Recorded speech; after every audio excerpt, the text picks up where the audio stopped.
pictures just released tell the story of one of the mightiest of engineering feats, a feat that has revolutionized modern warfare.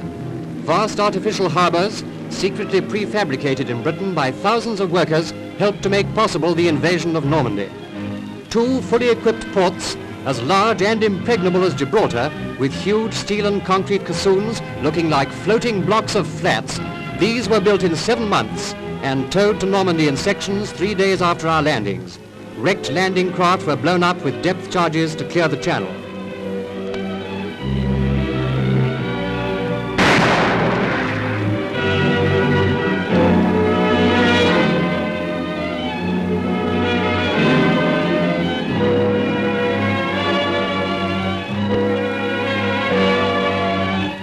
The vastness of the operation took the Germans completely by surprise. They didn't believe it possible to carry through a great invasion without large ports in our possession to disembark troops and supplies, and they were right. But what they did not realize was that the ports were already completed down to the last detail and only waiting to be assembled off the Normandy beaches. It was this miscalculation that stopped the enemy from bringing his full weight to bear against our forces during those first vital weeks after our landings. By then it was too late, for within a month, despite the worst June gales for 40 years, one of the harbours was in working order.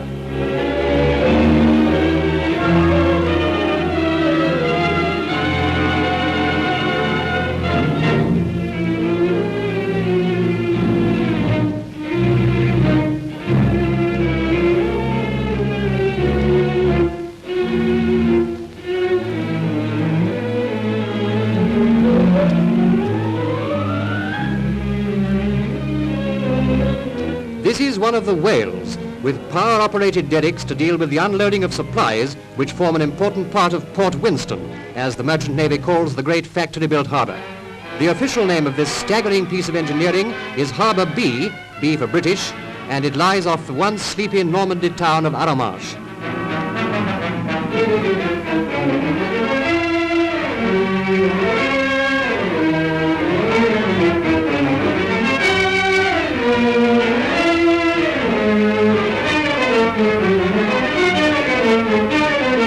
This diagram shows the layout of the port. Many ships were sunk by our own sailors to form breakwaters. The harbour now takes anything from light coasters to 7,000-ton Liberty ships carrying all the essentials of modern war.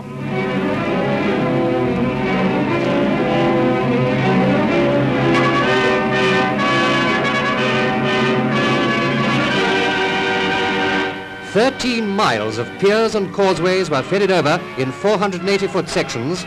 No wonder the rumour started that a bridge was being built across the channel.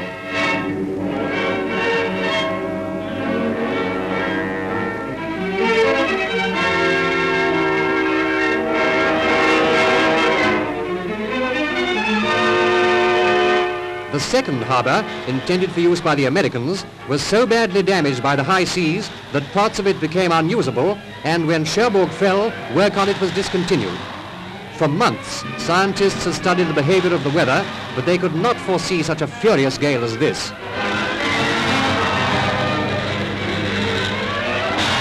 Shipping was piled up and wrecked by the heavy seas, but the harbour was not a total loss.